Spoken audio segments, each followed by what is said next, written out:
This week, I said I would take it easy, and as per usual, I did not. On the recommendation of my friend Terrapin, I went back to work on some old work that I had left in the in-progress state. And I will say that I'm a lot less precious with my WIPs than I think a lot of other artists are, as once I feel like my threshold of interest for a subject matter has passed, I just throw the WIP away. However, Terrapin and I were looking over the precious few WIPs that I had saved together, and they asked if I could revisit a few of the pieces that I had shown them, and I was like, you know what? You're right. So I have 2 pieces for today's video that I revisited and finally finished after many years.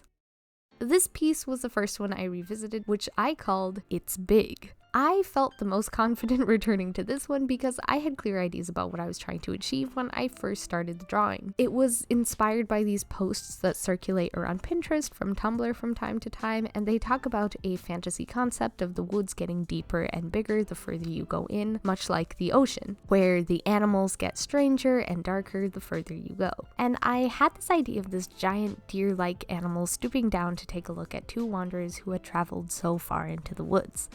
I was nervous working on this piece. You can see I made a copy of my layer to work on top of so I wouldn't have to merge down into the original drawing, just in case this turned out to be a bad idea. I was going to use my original drawing as a thumbnail and just draw on top of it and sort of make it better, which is mostly what I did, but I arched the tree root that the 2 hooded figures are walking on a bit more, and I take out the bigger capped mushrooms on the right side of the drawing and replace it with a shelf mushroom to mirror the one on the left side of the drawing, and also I add a few more things below the curved tree root or fallen branch or whatever, just to create more than just a foggy sort of woodscape. I didn't have any distinct ideas for the details included in the drawing, so like this little waterfall off the mushroom and down into the forest floor and details like that, they were all just sort of what happened as a combination of me looking at other art for inspiration and me trying to also create a more lively and balanced scene. Contrary to my last video where I talked about how my old landscape drawings were too high contrast, the original It's Big drawing had very muddled colors and very little contrast or change in values, because I was trying to capture the sense of a foggy, swampy forest, but I didn't have a great grasp on how to get that foggy look without sacrificing contrast and composition. This drawing was made only about 4, maybe 5 years ago. Granted, I only transitioned from digital to traditional art about 7 or 8 years ago, but either way, it's clear that a lot of learning and getting comfortable with digital art has gone on in that time. And I think that's what I really like the most about this drawing in particular. It's that I'm super proud that I went back to it and finished it. Sure, there's lots that I can pick apart, but the original reason that I did not finish that drawing was because I was too frustrated with the set of art skills that I had at the time. I had only been doing digital art for a few years and not very consistently at that, and I was trying to draw something that was way beyond my capabilities, and I was frustrated that my art didn't look like all the other cool landscape artists out there. And I mean, I still think that I have a lot to go yet for art. There are plenty of things that I have left to improve, but to know that after a few more years of making digital art, I could easily come back and accomplish what I couldn't at that time, it's just very heartwarming.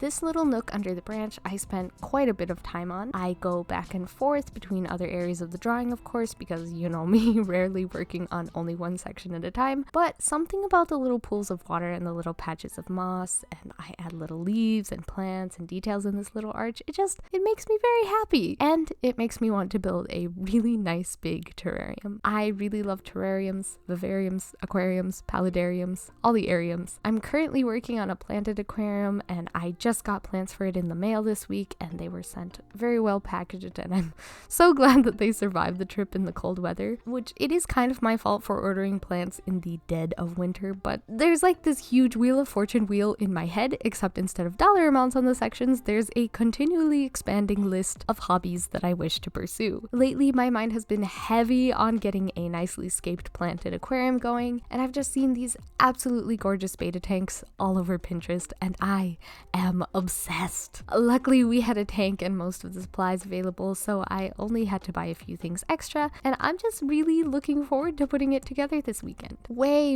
in the future, I eventually want to make a paludarium, which is just a fancy way of saying both an aquarium and a terrarium. So having both plants and water features, even just a small planted aquarium or terrarium isn't necessarily cheap, so having a huge paludarium with animals and plants and bugs and all the right heaters and whatnot would be a bit of a heckin' task and a lot of money for sure. So that one gets put on hold for a while. I did consider filming the process of me building the aquarium, but I just feel like I'm not really an expert enough on the subject to really talk about that effectively and show you my entire process. And I also wanted to build it without the stress of being on camera, so forgive me for deciding against recording that process, but if the aquarium goes well, I will be sure to give you all updates.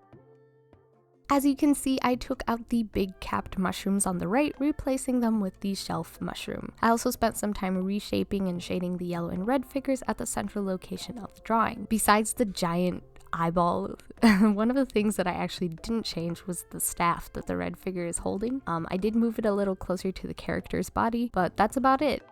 Another couple of small details that I think really adds to the drawing are the little green tufts that are growing out of the moss on the log, as well as the choice streaks of hair that are on the big creature in the back. I think one of my biggest mistakes in the original drawing was trying to render every single piece of bark on the log and every single hair on the big creature, and I think this strategy of indicating texture in a few places really helps keep the focus in the center of the piece, with the added bonus of being less work for me. I have also added some purple indigo-ish mushrooms and moss around the bottom half of the drawing. I didn't want anything necessarily bright or eye-catching, but I did want to break up the very green and blue scenery with a little bit of a different color. Plus, I think the purple mushrooms, in a weird way, nicely balance the waterfall that is on the left side of the drawing. A lot of the end of this drawing is just me messing around with light and color and contrast, multiply, overlay, color dodge, rim lighting, spotted lighting, all the really nice fun stuff that takes your drawing from like 97% to 100%. I often wish I were less burnt out at the end of my drawings to actually remember to take time and add all the little glossy bits because it's very enjoyable. And with that, we're pretty much at the end of drawing number 1. It took about 2 hours start to finish, and I thoroughly enjoyed myself while working on it. The lighting, the subject matter, the Here is the final render, and also I know this isn't perfect, but this fun little thing was completely unintentional. That's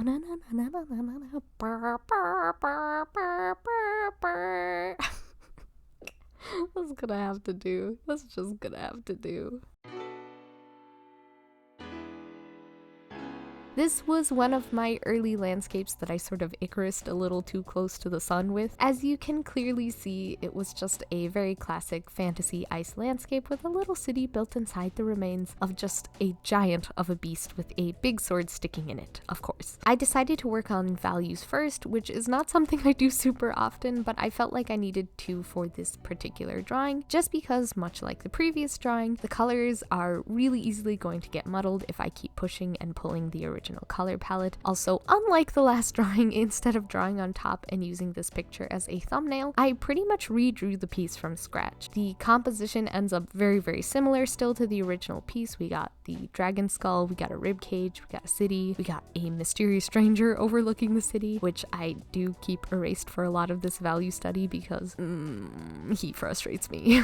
At this point in the drawing, I'm a little more conscious about my strengths and weaknesses, so instead of putting the city between the ribcage of the dragon, I pull the ribcage back to the corner and leave the city separate. As cool as a city under the ribcage of a giant is, I did not want to be working on the anatomy details of the spine and have that really bog down this drawing, so I think in the long run this was the best decision for a drawing from this angle. Plus, I feel like having the dragon wrap around the city helps emphasize the scale of the creature. As I said before, I struggle with this guy in the left corner. I make him a more heavyset character than the one featured in the previous drawing, which I think was a good move, but I do sort of miss the shape language of the character and the orange glow lighting that was in the original drawing. The whole morning sunrise glowing mountaintop aspect is still something that I'm not super comfortable working with, and it was something I planned to add later on, but I just ended up not being able to successfully do that, which is probably my greatest regret with this drawing. I kept copies of all the original work so I can go back and try again if I want to, and I would someday love to make a snowscape that has lots of glowy orange light in it, but unfortunately that is something that this revisit loses. I think that's probably why I was less satisfied with this redraw than the previous one. I felt like I got the shape and composition down well, but I was too tired to keep working with lighting changes and mood changes. You will see me and have seen me already do a lot of very fun flashy color hue adjustments throughout the drawing to see if I can push it either direction, but I just really struggled a lot with that, and I think that's pretty normal as an artist. You're always going to want to push yourself to create new things and improve, but sometimes you won't see the improvement you want immediately, and that's okay.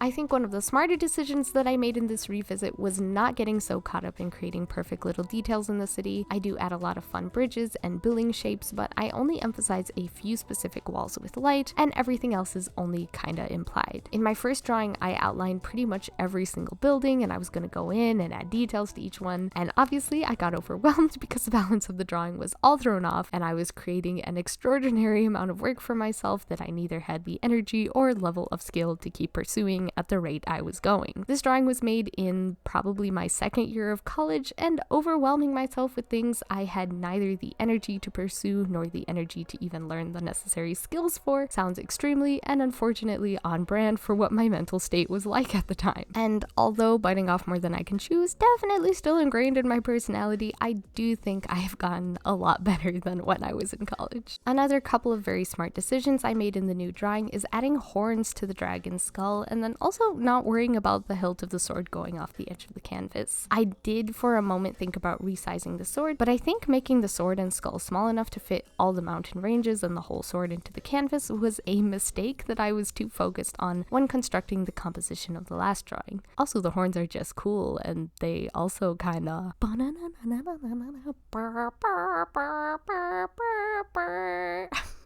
As for what is not cool is how few things I got to work on in this composition. Unlike the last drawing, which was a forest with tons of moss and mushrooms and variety to draw, this piece had 5 things, none of which are particularly my favorite thing to draw. A sword, some bones, a city, a lot of mountains, and literally just a cape. As you all know, I hate drawings that repeat a specific set of motions, like hair and bricks, and now we have mountains. In hindsight, I should have been doing a lot more color variation in shading and highlighting instead of staying so strongly in the realm of blue-gray hues, and towards the end of the drawing I add in a couple multiplied layers with purple and orange to help with depth, but I should have been experimenting with purples and oranges much earlier in the drawing to achieve a more satisfying end result. I mean, just look at the dismal color selection panel, which is probably why I really enjoyed working on this faded red fabric from the sword so much. The blue shadows and little tears and whatnot make me go, wow!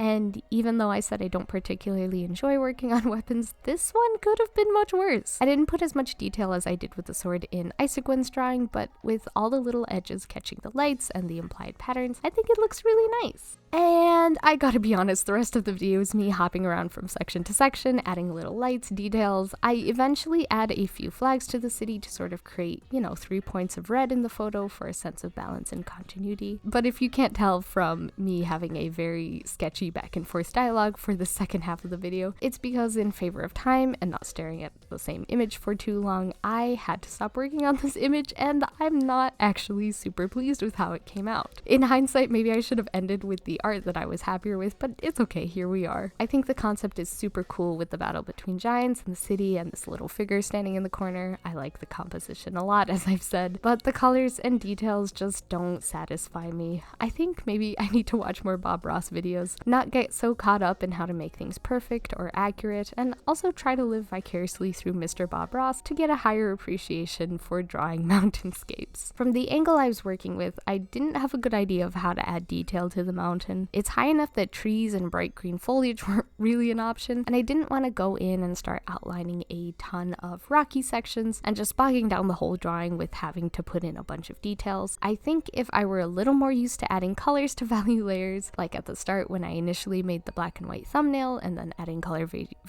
variation to that, I could have approached this with specific lighting in mind and maybe not have been so tired working in blues and grays, but we live and we learn. That's art, baby. I actually do feel bad that this is the last image that I would end on. I genuinely tried working on a third drawing to not end up on such a dismal review of my own art skills, but that ended up being just way more than I could handle for 1 week. I had already 4 or 5 hours put into these first 2 drawings. I had a busy week, so getting that last drawing in just wasn't in the cards. So I'm really sorry about that. But at the same time, I don't want you all to think that my drawings are always perfect or that I'm always 100% satisfied with how they came out. And I want to be honest with you all about my process and how I'm feeling. So yeah, here we are with this drawing. From an outside perspective, I know I should be more happy that I improved so much since I first tried to create this drawing. I remember that even though the original drawing looked very sparse and thumbnail-y, it had taken me hours on multiple days to get that far, and I was able to achieve a much better product in a much shorter amount of time, and that's pretty notable progress on its own. And with that, we come to a close with 2 different WIPs that I actually went back to after years of just leaving them. For some, of course, we had more successes than others, but honestly, it just feels nice to know that I've improved in a lot of areas of making digital art over the years, and that it's only going to go up from here. I know it's not exactly D&D content, or campaign book content, or even the fun character design that you're used to on my page, but I hope you enjoyed this little video. I truly appreciate every like, every comment. You are all super awesome. Thank you so much for your support, and to go and work on some of those old projects that you've been neglecting lately. Pull out some of your old WIPs. It's gonna turn out really great. Probably, I think, but who knows? Not me.